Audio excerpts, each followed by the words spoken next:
नमस्ते। जरा सोचिए, एक तरफ तो आजादी का वो जश्न है जिसकी सबने कल्पना की थी, और दूसरी तरफ बंटवारे का ऐसा दर्द जिससे शायद ही किसी ने सोचा होगा। आज हम उसी तूफानी दौर की बात करने वाले हैं जब भारत अपने भविष्य की कहानी लिख रहा था, और ये कहानी उम्मीद और मायूसी के बिल्कुल बीच में लिखी गई थी। 1947 का साल मानो एक ही सिक्के के दो पहलू थे, या कहें कि दो बिल्कुल अलग तस्वीरें। एक तरफ आजादी की वो सुनहरी सुबह थी, वो सपना जो सदियों की गुलामी के बाद सच हो रहा था, और फिर दूसरी तरफ बंटवारे का वो खौफनाक मंजर था जिसने लाखों लोगों को रातों रात बेघर कर दिया और पूरे देश को हिंसा की आग में झोंक दिया। तो इसी उम्मीद और दर्द के बीच से, इसी उथल-पुथल के बीच से जन्म हुआ एक बहुत ही खास दस्तावेज का, हमारा भारत का संविधान। चलिए आज इसी की कहानी को समझते हैं। आज़ादी मिलने से भी एक साल पहले यानी 1946 तक हालात कहना पड़ेगा कि बेहद नाजुक हो चुके थे। ऐसा लग रहा था मानो पूरा देश एक बारूद के ढेर पर बैठा हो, बस एक चिंगारी की देर थी। और देखिए, ये तूफान कोई अचानक नहीं आया था, इसकी जमीन धीरे धीरे तैयार हो रही थी। 1942 के भारत छोड़ो आंदोलन से जो चिंगारी उठी थी ना, वो 1946 में नौसेना के विद्रोह तक पहुंच गई। फिर कोलकाता के भयानक दंगों ने इस आग को और भड़का दिया, और आखिर में 1947 में बंटवारे के साथ तो सब जैसे सब कुछ जलकर राख हो गया। अब ऐसे माहौल में, ऐसे हालात में जो संविधान बनाया जा रहा था वो सिर्फ नियमों की एक किताब नहीं हो सकता था। बिल्कुल नहीं, ये तो देश को बचाने की एक कोशिश थी। एक ऐसा मरहम था जो इतने गहरे जख्मों को शायद भर सकता था। जो लोग संविधान बना रहे थे उनका सपना बहुत बहुत बड़ा था। वो सिर्फ कानून नहीं लिख रहे थे, नहीं, वो तो बंटवारे से टूटे हुए दिलों को जोड़ना चाहते थे, इस बिखरे हुए देश को फिर से एक करना चाहते थे, और हाँ, एक ऐसे लोकतंत्र की नींव रखना चाहते थे जो आने वाली पीढ़ियों को सही रास्ता दिखा सके। ये एक लाइन सच में सब कुछ कह देती है। उस भयानक तूफान के बीच संविधान का सबसे पहला, सबसे जरूरी काम बस एक ही था, देश को एक साथ रखना, किसी भी कीमत पर उसे बिखरने से बचाना। तो सवाल ये उठता है कि आखिर कौन थे वो लोग जिनके कंधों पर इतनी बड़ी, इतनी भारी जिम्मेदारी डाली गई थी। चलिए बात करते हैं संविधान सभा की, वो सभा जिसने इस ऐतिहासिक दस्तावेज को आकार दिया। अच्छा, एक बात समझना जरूरी है, संविधान सभा के जो सदस्य थे उन्हें सीधे आम जनता ने नहीं चुना था। हुआ ये कि पहले 1945-46 में प्रांतों में चुनाव हुए, फिर उन प्रांतीय विधानसभाओं के चुने हुए नेताओं ने उन्होंने संविधान सभा के सदस्यों को चुना। मतलब ये एक तरह का इनडायरेक्ट इलेक्शन था, सीधे जनता ने वोट नहीं किया था। अब इस सभा की बनावट को देखें तो इसमें कांग्रेस पार्टी का दबदबा साफ दिखता है। करीब 82% सदस्य कांग्रेस के ही थे। तो जाहिर है जो भी बहसें होती थीं उनकी दिशा तय करने में कांग्रेस की भूमिका सबसे बड़ी थी।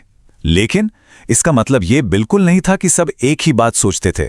कांग्रेस के अंदर भी आप देखिए, समाजवादियों से लेकर परंपरावादियों तक हर तरह की विचारधारा की आवाजें मौजूद थीं, और इसी वजह से बहसें और भी गहरी और मजेदार हो जाती थी।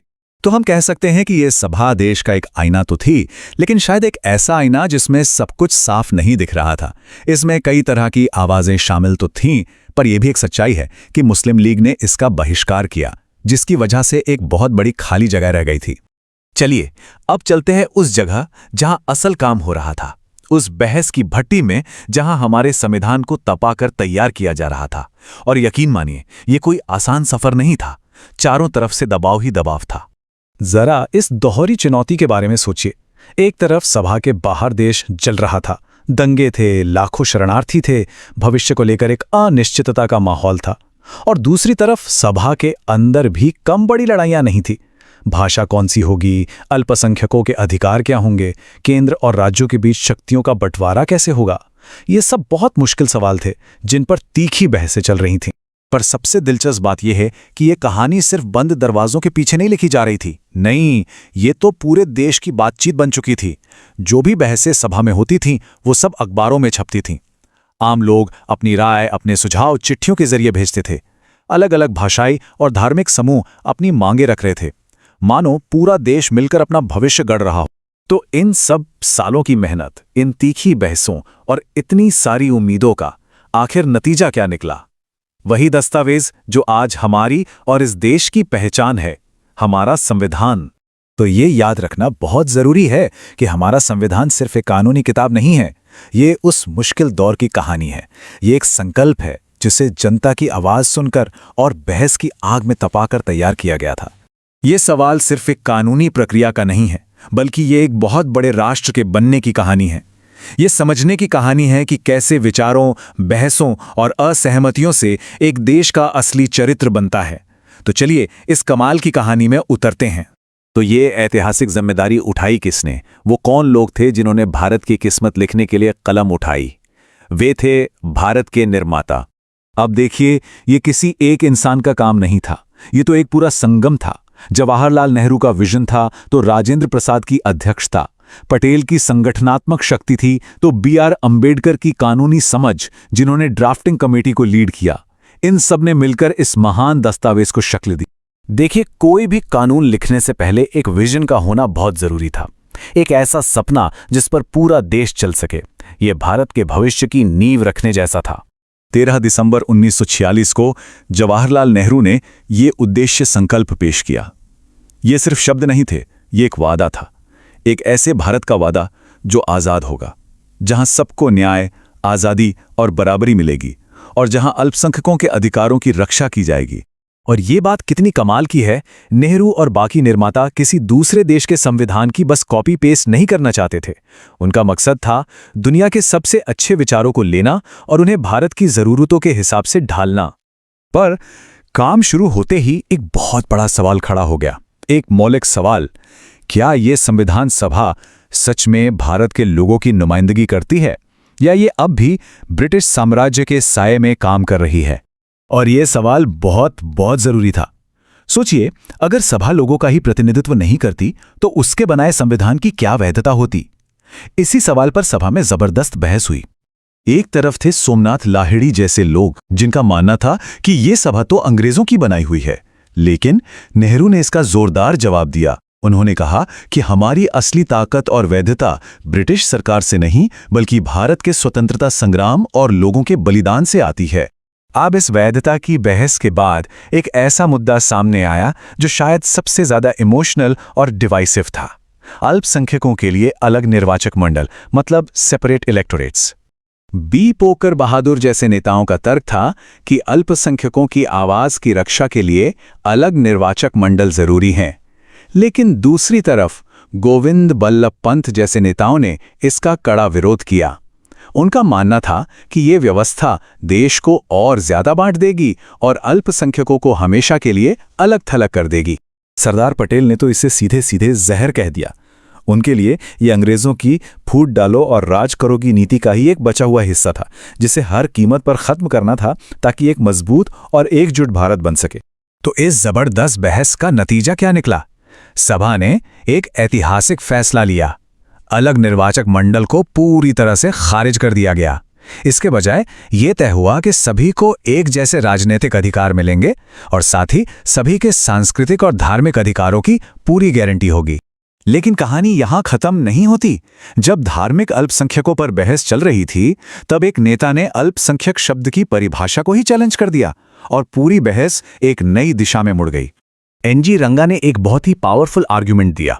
उन्होंने कहा कि असली अल्पसंख्यक सिर्फ धार्मिक समूह नहीं है, बल्कि वो गरीब, दबे कुचले किसान और आदिवासी हैं, जिन्हें दशकों से मौकों से दूर रखा गया है। रंगा के इस विचार को समझने के लिए ये सीढ़ी वाली बात एकदम परफेक्ट है। उन्होंने समझाया कि इन वंचित समूहों को सिर्फ कागज पर अधिकार नहीं चाहिए, बल्कि उन्हें ऊपर उठने के लिए असल में सामाजिक और आर्थिक सहारे की जरूरत है।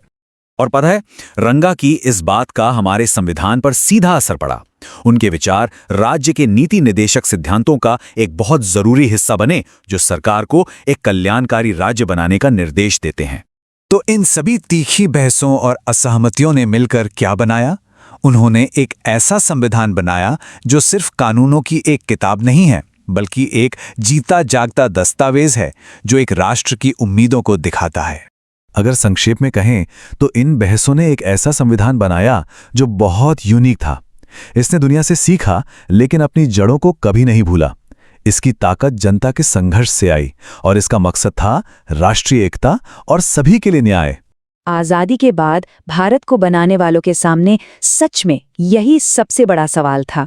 ये सिर्फ एक नया देश बनाने की बात नहीं थी। सोचिए, इतनी अलग अलग संस्कृतियों, भाषाओं और पहचानों वाले लोगों को एक साथ एक राष्ट्र के तौर पर कैसे जोड़ा जाए। तो चलिए सीधे चलते हैं संविधान सभा के उन गलियारों में जहां एक नए राष्ट्र के भविष्य पर मंथन हो रहा था। यहाँ हर एक आवाज, हर एक विचार बहुत मायने रखता था, क्योंकि इन्हीं से तो देश की तकदीर लिखी जानी थी। जो पहली आवाज गूंजी वो थी आदिवासी समुदायों की। वो अपने साथ सदियों के अन्याय और शोषण का एक भारी बोझ लेकर आए थे। उनकी लड़ाई असल में अपने वजूद को बचाने की लड़ाई थी, और उनके मुद्दे बहुत ही साफ थे। उन्हें उनकी ही जमीनों से निकाला जा रहा था, उनके जंगल के अधिकार छीने जा रहे थे, जिससे उनकी पूरी जीवन शैली और संस्कृति ही खतरे में आ गई थी। ये कोई कहानी नहीं, बल्कि लाखों लोगों की हकीकत थी। लेकिन कमाल की बात यह है कि उनका हल देश से अलग होना नहीं था, बल्कि वो व्यवस्था का हिस्सा बनना चाहते थे। उन्होंने विधायिका में एक पक्की सीट की मांग की ताकि उनकी आवाज को सुना ही जाए, उसे अनसुना ना किया जा सके। ये एक बहुत ही दूर की सोच वाला और मजबूत राजनीतिक कदम था। और ठीक आदिवासियों के संघर्ष की तरह ही सामाजिक न्याय की एक और बहुत बड़ी लड़ाई लड़ी जा रही थी। वो थी सदियों पुरानी अस्पृश्यता की दमनकारी और अमानवीय व्यवस्था को जड़ से उखाड़ फेंकने की लड़ाई। ये दिखाता है कि ये विचार कितने डायनामिक थे, मतलब समय के साथ बदल रहे थे। डॉक्टर अंबेडकर जैसे महान नेता भी विभाजन जैसी दर्दनाक घटनाओं के बाद अपनी सोच को बदल रहे थे। अब राष्ट्रीय एकता सबसे ऊपर थी और उसके लिए कुछ मुश्किल फैसले लेना भी जरूरी था। और नतीजा क्या हुआ? सामाजिक भेदभाव से लड़ने के लिए संविधान में बहुत मजबूत कानूनी प्रावधान डाले गए। ये सिर्फ खाली शब्द नहीं थे, बल्कि ये वो हथियार थे जिनसे हजारों साल पुरानी बेड़ियों को तोड़ा जा सकता था। इस कहानी का एक बहुत ही जरूरी हिस्सा, जिसे अक्सर भुला दिया जाता है, उन महिलाओं ने लिखा जिन्होंने बराबरी के हक के लिए बहुत मजबूती से अपनी बात रखी। उन्होंने ये पक्का किया कि नया भारत सिर्फ पुरुषों का देश न बनकर रह जाए। भले ही संविधान सभा में उनकी संख्या सिर्फ 15 थी, सुनने में शायद कम लगे, लेकिन अंतिम संविधान पर उनका असर बहुत गहरा था। उन्होंने ये तय किया कि समानता का वादा सिर्फ कागज पर न रह जाए, बल्कि हर नागरिक की असलियत बने। हंसा मेहता के इन शब्दों ने उनकी पूरी मांग को एक लाइन में कह दिया। कोई खास रियायत नहीं, कोई स्पेशल ट्रीटमेंट नहीं, बल्कि सभी नागरिकों के लिए सच्चा और बराबर का न्याय। बस यही उनके संघर्ष का निचोड़ था। उन्हीं की कोशिशों का नतीजा था कि आज़ादी के पहले ही दिन से हर एक वयस्क नागरिक को, चाहे वो महिला हो या पुरुष, अमीर हो या गरीब, एक बराबर वोट का अधिकार मिला। ये उस दौर में एक बहुत ही क्रांतिकारी कदम था। अच्छा, लोगों के अधिकारों से हटकर सभा के सामने एक और बहुत बड़ा सवाल था कि नए देश में पावर का स्ट्रक्चर कैसा होगा। क्या सारी ताकत दिल्ली में होगी या फिर राज्यों को भी बराबर की हिस्सेदारी मिलेगी? तो बहस का मेन पॉइंट यही था। एक तरफ नेहरू और अंबेडकर जैसे नेता थे जो राष्ट्रीय एकता और सुरक्षा के लिए एक मजबूत केंद्र चाहते थे, तो दूसरी तरफ के संथानम जैसे लोग थे जिन्हें डर था कि मजबूत केंद्र राज्यों के हक छीन लेगा। दोनों ही पक्षों के पास अपने अपने मजबूत तर्क थे। आखिरकार देश के बंटवारे के दर्दनाक अनुभव ने संविधान बनाने वालों को एक ऐसे समझौते के लिए तैयार किया जिसमें केंद्र सरकार को ज्यादा ताकत दी गई। मकसद साफ था, देश की एकता और अखंडता हर कीमत पर बनी रहे। तो इन सभी बुनियादी बहसों के सुलझने के बाद आखिर हाथ में क्या आया? ये संविधान असल में है क्या? क्या ये सिर्फ कानून की एक किताब है या कुछ और?